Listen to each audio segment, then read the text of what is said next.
हम अहद निभाएंगे जो अल्लाह से बांधा, हाजिर है हर एक बोझ उठाने को ये कांधा। हम अहद निभाएंगे जो अल्लाह से बांधा, हाजिर है हर एक बोझ उठाने को ये कांधा। Mai Teri Tabliko, Zamin ke Kinarong Takpon Chaunga. Bincang bersamamu balik. Assalamualaikum warahmatullahi wabarakatuh. Nama saya Kamran Tarigan. Saya lahir di Brastagi 11 Mei tahun 1974. Saya bukanlah keturunan Ahmadi. Namun pada tahun 1983 bapak saya kami satu keluarga dapat karunia, dapat petunjuk masuk ke dalam berbeat masuk ke dalam jemaat Ahmadiyah yang didirikan oleh Hadrat Masih Maud alaihissalam di tangan almarhum Maulana Khairuddin Barus. Ketika itu usia saya masih 9 tahun, saya duduk di kelas 2 SD. Lalu pada tahun 1993 saya berbeat ulang di tangan Maulana Sardi Mahmud Ahmad. Saat itu saya masih duduk di kelas 2 SMA. Lalu pada tahun 1994 saya lulus dari SMA. Bersamaan juga pada waktu itu ada pendaftaran jamiah, sehingga saya masuk dalam pendidikan jamiah hingga tahun 1997 saya lulus dari jamiah, dan saat ini saya bertugas di Jemaat Pasir Pangarayan, Kabupaten Rokan Hulu, Provinsi Riau. Dia dari siapa datangnya ini lautan cahaya, cahaya Quran. Hal utama yang menjadi motivasi saya sehingga saya menjadi mubalik, yang pertama mencari ridho Allah Subhanahu wa Ta'ala. Serta saya juga melihat sosok pribadi seorang mubalik, yaitu almarhum Maulana Khairuddin Barus ketika beliau bertugas di Jemaat Brastagi pada tahun 1983. Jemaat Brastagi saat itu masih mubain baru. Jadi kami mayoritas semuanya mubain baru yang sangat perlu binaan dan bimbingan.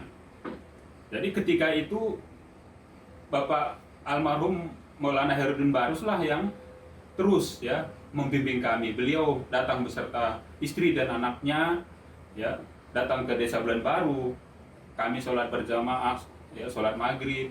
Sesudah sholat maghrib itu beliau membina kami, membimbing kami, baik taklim, tarbiyat. Nah itu terus beliau dengan penuh semangat dan penuh rasa kasih sayang.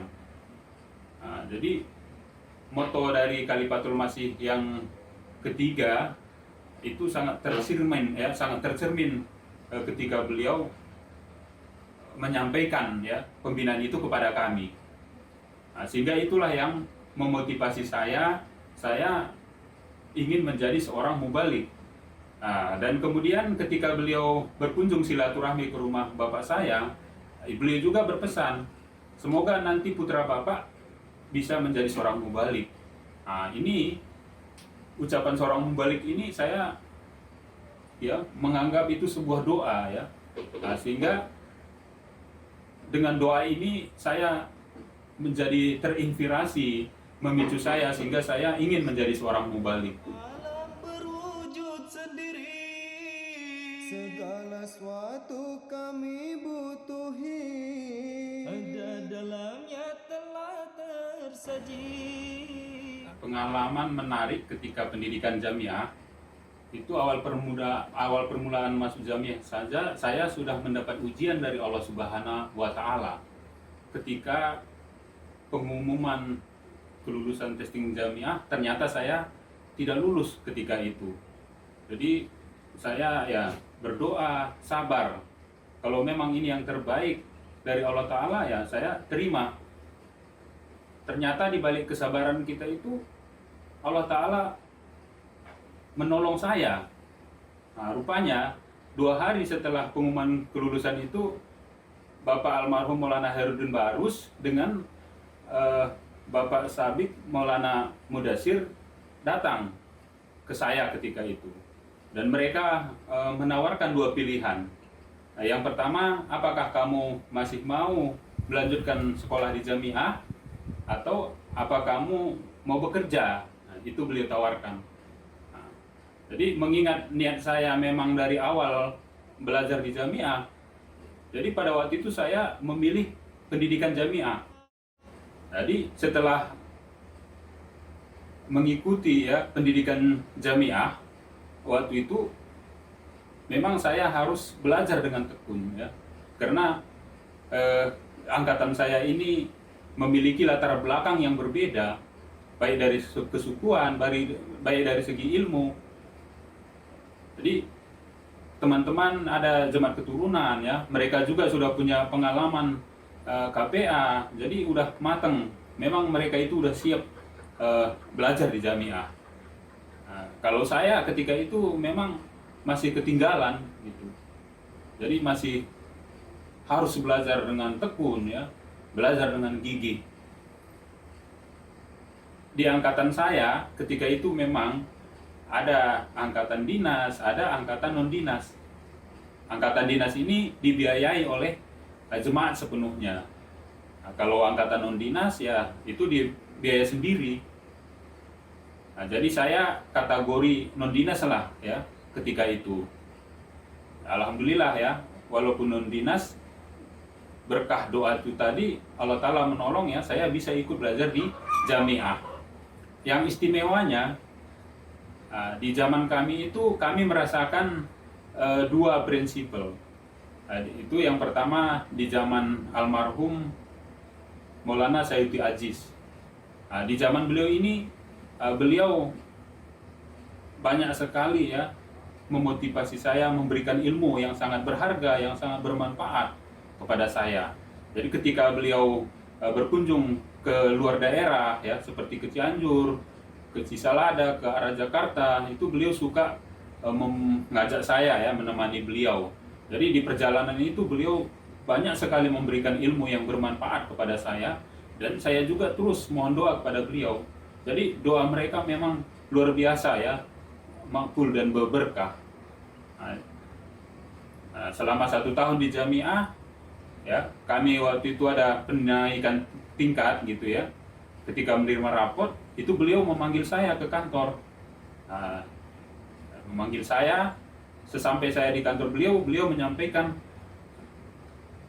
Tarigan, nilai kamu bagus ya, jadi kamu diangkat menjadi ikatan dinas. Jadi terhitung dari tingkat 2 itu saya menjadi ikatan dinas hingga lulus dari jamiah. Nah begitu juga ketika prinsipalnya almarhum Maulana Mahmud Cima ya, nah, beliau pun terus ya memotivasi saya ya. Beliau juga suka memanggil saya ke kamar kantornya ya, memijit beliau ya, mengurut beliau. Ketika saya mengurut beliau, saya mohon doa kepada beliau. Nah, beliau pun menasihati saya, Tuhan harus tekun belajar, banyak berdoa kepada Allah Ta'ala. Allah Ta'ala pasti menolong Tuhan. Jadi itulah nasihat-nasihat beliau dan doa beliau. Ini saya rasakan. Akhirnya saya ditolong oleh Allah Ta'ala bisa mengikuti jamiah, lulus dari jamiah, dan saat ini saya bisa menjadi mubalik. Di sini hanya inilah, selain di sini hanya inilah. Saya lulus pada tahun 1997. Tugas pertama ya, saya ditugaskan di Jemaat Menggala ya. Itu Kabupaten Menggala, Provinsi Lampung. Saya berdomisili di cabang Menggala dan membina 2 cabang ketika itu. Yang satu lagi Jemaat Kota Bumi. Nah, ada pengalaman yang menarik ya ketika saya berkunjung tugas ke Jemaat Kota Bumi. Nah, di sana ada anggota kita yang bernama Bapak Odik. Beliau ini pensiunan Angkatan Udara. Nah, rumah beliau di Desa Prapau ya, Kota Bumi. Nah, ketika kita mengadakan pembinaan saat itu ya, sesampai saya di kampung itu langsung kami melapor ke RT setempat. Menyampaikan bahwa kita membimbing anggota kita yang ada di sini, dan sekalian melapor. ternyata ya waktu itu Pak RT-nya kurang suka ya dengan keberadaan Jemaah Ahmadiyah di sana. Nah, beliau secara sembunyi-sembunyi ya pergi ke kantor Dan Ramil dan melaporkan bahwa ada di sana kegiatan yang secara sembunyi-sembunyi yang memfitnah kita. Akhirnya dari Dan Ramil pun datang ke tempat Pak Oding ya dengan suara keras, marah ketika itu ya. Nah, akhirnya kita dibawalah ke kantor Dan Ramil beserta anggota ya, dan anggota kita waktu itu ada yang Muben baru yang ya namanya Muben baru pasti dia ketakutan. Tetapi saya terus menyemangati mereka ya dengan pengurus-pengurus lain seperti Pak Oding, Pak Budi ya, kita beri semangat ke Muben baru ini bahwa Allah Ta'ala itu pasti menolong kita karena kita mengadakan pengajian, bukan membuat suatu pekerjaan yang dimurkai Allah Ta'ala. Nah, akhirnya kami ikutlah ke kantor Dan Ramil ketika itu. Ternyata ya sesampai di kantor Dan Ramil, Pak RT yang melapor ada juga di situ. Baru alhamdulillahnya ya di kantor itu ada adiknya Pak Budi Suntoso ini ya, dia ketua Jemaat Kota Bumi. Baru ditanyakan oleh beliau ke pihak Dan Ramil, saya senang ya bersilaturahmi ke sini karena di sini ada adik saya namanya Pak Agus.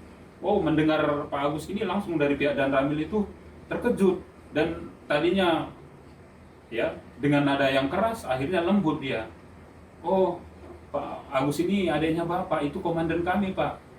Jadi ya kami akan pertemukan nanti Bapak dengan dia. Bapak jangan berbicara yang enggak-enggak ya.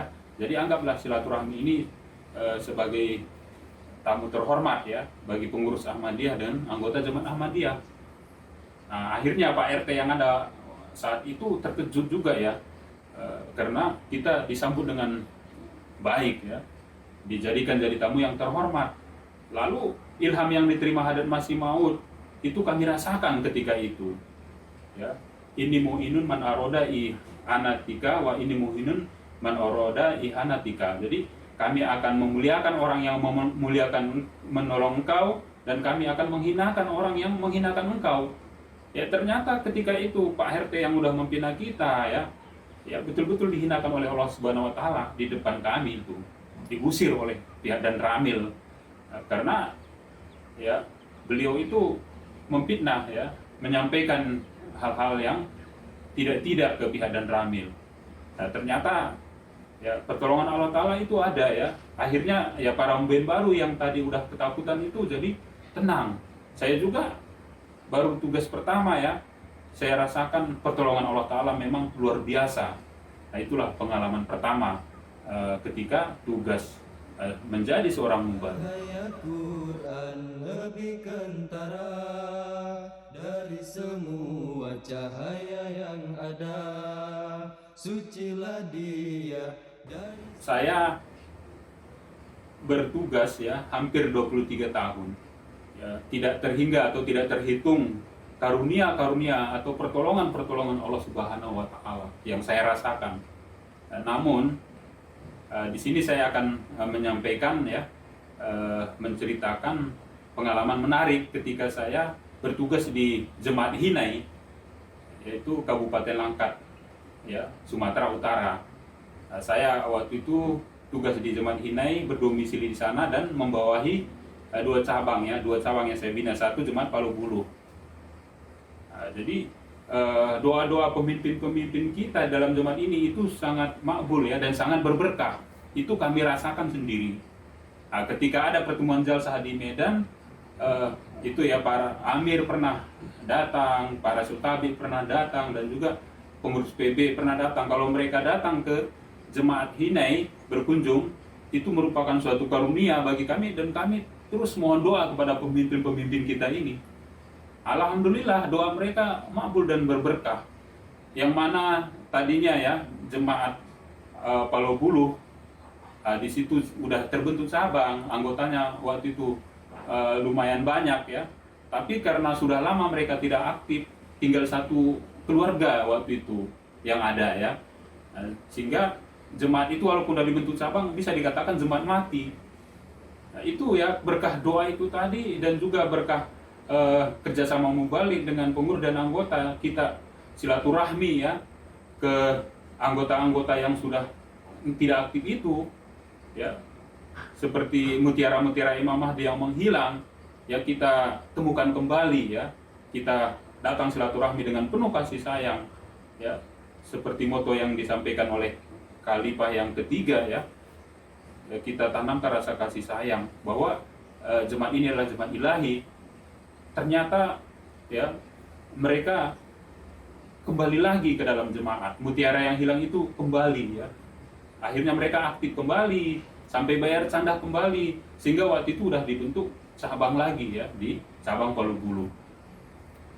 Terus jemaat Hinai, ya jemaat Hinai ini adalah jemaat anggotanya sedikit, jadi cuma anggota kita yang dekat masjid cuma hanya satu keluarga. Yang saya rasakan ketika itu luar biasa karunia Allah Subhanahu Wa Taala, ya di jemaat Hinai ini Allah Taala mengirimkan sosok anggota jemaat yang muklis, yaitu Bapak Mujabar waktu itu. Beliau ini tugas di Pertamina, ya beliau luar biasa pengorbanannya. Beliau suka datang bila Jumatan, kadang ke Hinai, kadang ke Medan, ya.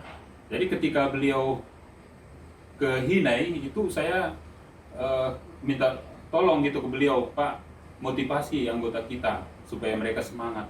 Nah ini beliau suka memberikan motivasi, ya, menjelaskan pengorbanan kepada anggota-anggota yang ada di Hinai, ya. Nah, ini saya rasakan malaikat penolong dari Allah Ta'ala sehingga meringankan tugas saya ketika itu. Jadi beliau itu ya melihat profesi anggota yang ada yang berbeda-beda, ya, ada petani, ada tukang beca, ada guru, itu beliau semua nasihatin ketika mendapat penghasilan kalian harus bayar canda, ya. Dengan bayar canda ini rezeki yang kita dapatkan dari Allah Ta'ala itu menjadi berkah, menjadi bersih, sehingga nanti Allah Ta'ala sendiri yang akan melipat gandakannya. Nah itu, jadi ketika beliau menyampaikan memang ada ruhnya, ya, mereka semua amalkan, ya karena beliau sendiri udah terapkan. Bahkan rumah mubalik yang ada di Hinai ketika saya bertugas itu 100% beliau yang berkorban, ya, dari uang beliau sendiri untuk membangun. Jadi sangat luar biasa. Nah itu, jadi ruh daripada pengorbanan itu waktu itu sampai-sampai ada juga mobil baru, ya ada yang beat, ya, dan ini dirasakan oleh para anggota. Salah satunya anggota kita Pak Dasirun, ya, dia itu petani kacang panjang waktu itu, ya. Karena udah dinasihatin bahwa kita harus mengutamakan agama daripada dunia, ketika ada acara-acara jemaat itu walaupun penting urusan di kebun beliau ditinggalkan, ya. Beberapa hari ada kegiatan jemaat itu beliau tinggalkan, walaupun tanaman-tanamannya itu masih perlu perawatan, ditinggalkan, berdoa kepada Allah Ta'ala. Alhamdulillah selesai acara jemaat beliau urus lagi, ya. Ternyata tanaman dia itu subur, ya, dan menghasilkan buah yang melimpah, sehingga masyarakat yang di sana itu terkejut, Pak Dasirun kok tanaman nggak diurus, pergi-pergi kok hasilnya banyak, sementara kita ini kita rawat, kita pupuk, udah disemprot, hasilnya kok sedikit gitu. Nah itu mereka bertanya-tanya. Jadi di situ rahasianya, ya, karena memang Pak Dasirun ini mengutamakan urusan Allah Ta'ala, ya, urusan jemaat, dan ketika ada hasil panen itu beliau keluarkan canda. Jadi Allah Ta'ala betul-betul, ya, memberikan kemajuan ketika itu, ya, kepada jemaat Hinai baik secara jasmani maupun secara rohani. Nah, kemudian ada satu hal yang menarik lagi ketika saya tugas di jemaat Lubuk Linggau. Nah, di jemaat Lubuk Linggau ini udah jemaat tua, ya. Nah, jadi program kita tarbiyat gabungan, tarbiyat LI, Hudam, itu Ansor, ya, itu berjalan dengan baik waktu itu.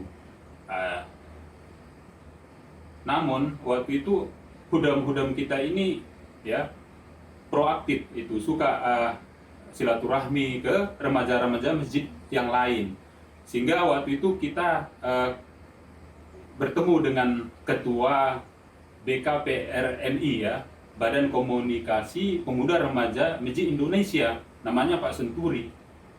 Jadi setelah ketemu dengan beliau, oh ternyata kita sampaikan bahwa kita dari Ahmadiyah, pemuda-pemuda Ahmadiyah siap untuk kerjasama. Setelah itu beliau terus ya, setiap ada rapat BKPRMI ini beliau undang kita. Jadi terus sebulan sekali secara rutinitas ada kegiatan-kegiatan diundang, sehingga waktu itu dari Hudam kita juga dijadikan pengurus itu. Jadi di dalam kegiatan BKPRMI ini.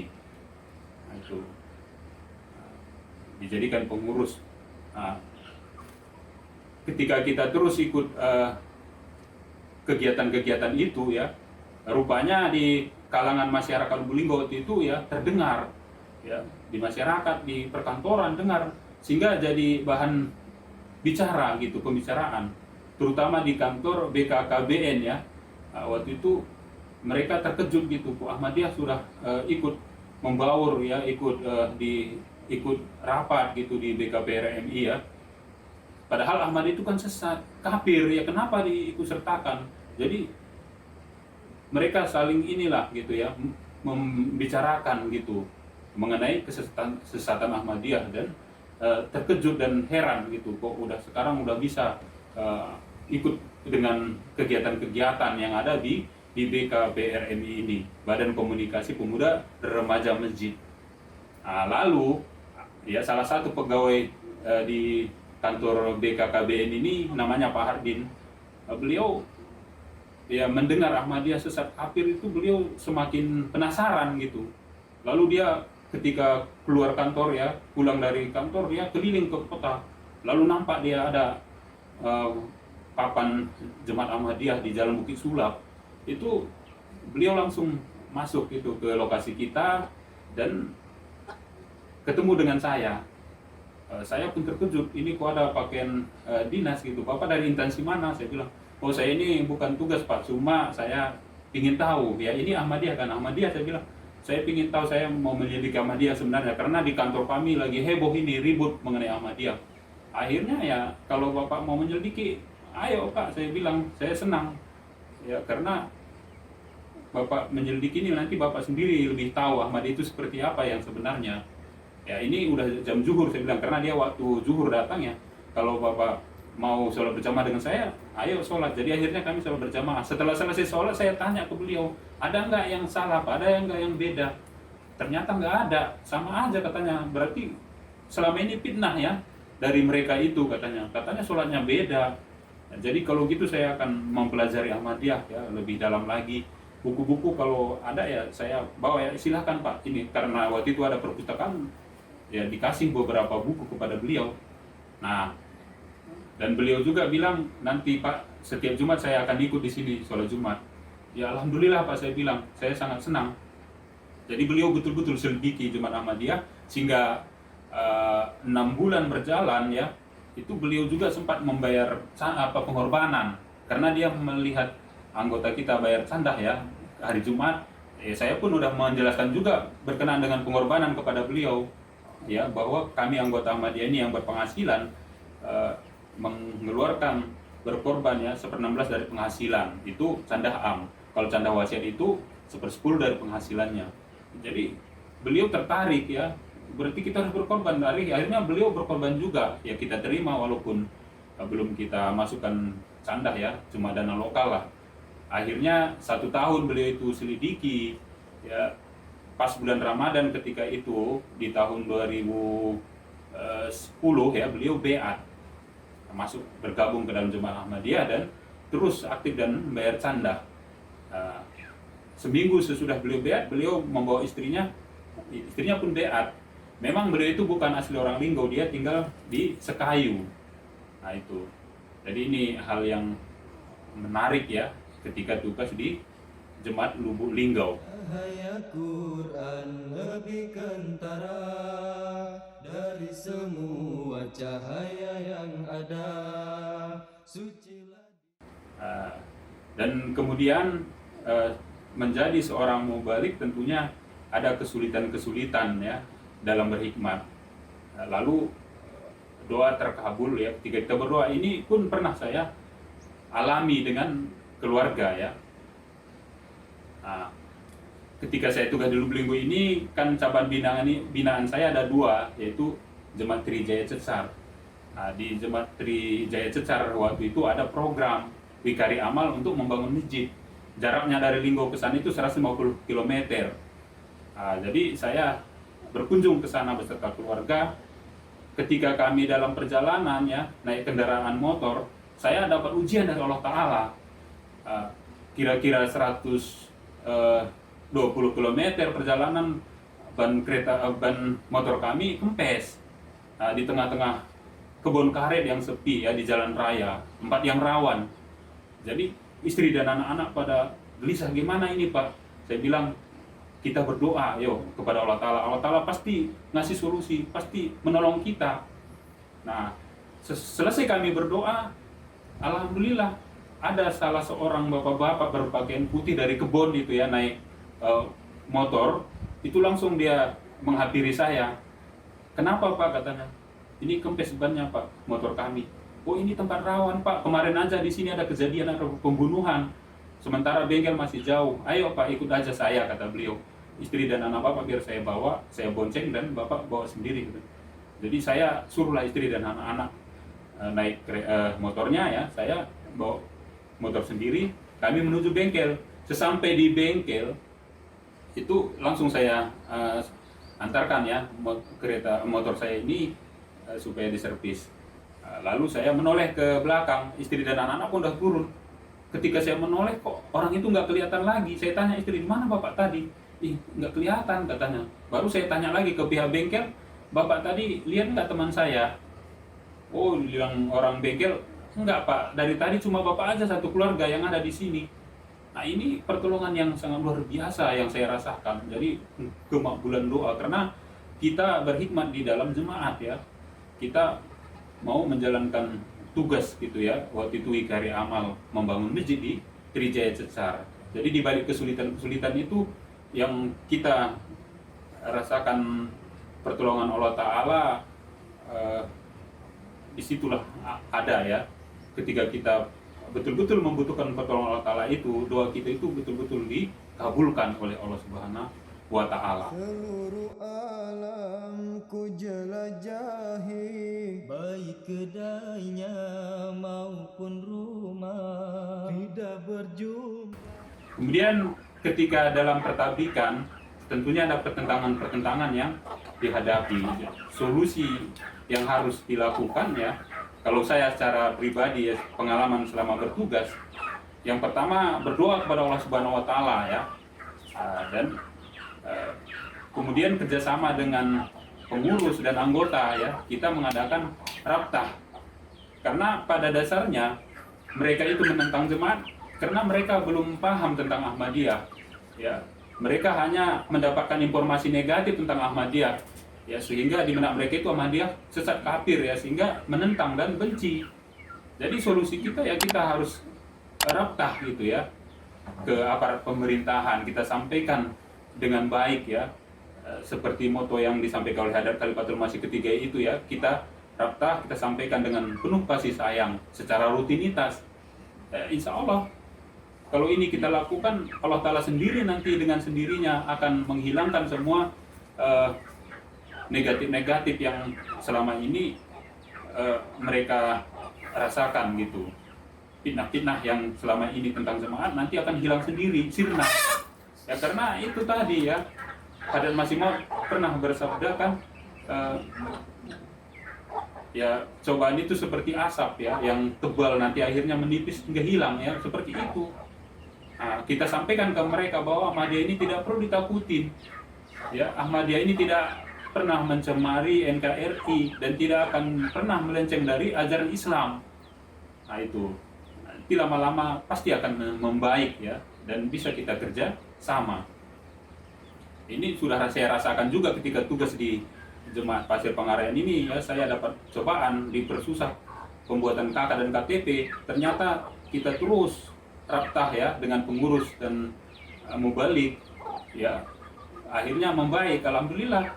Sekarang kita udah dikabulkan, udah dapat KK dan KTP. Ini sudah saya rasakan sendiri.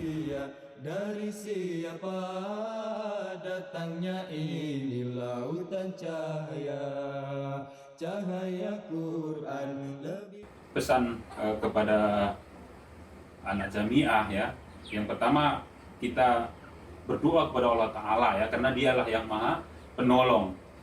Dan selanjutnya ya, niat kita harus dibersihkan ya, ketika masuk jamiah itu harus mencari ridho Allah Ta'ala, lillahi ta'ala. Ketika di jamiah juga kita harus disiplin ya, taat kepada aturan yang ada di asrama ya, sehingga nanti itu semua menjadi bekal kita ketika kita tugas di lapangan. Jadi jangan kita takut, insya Allah ya, Allah Ta'ala pasti menolong kita.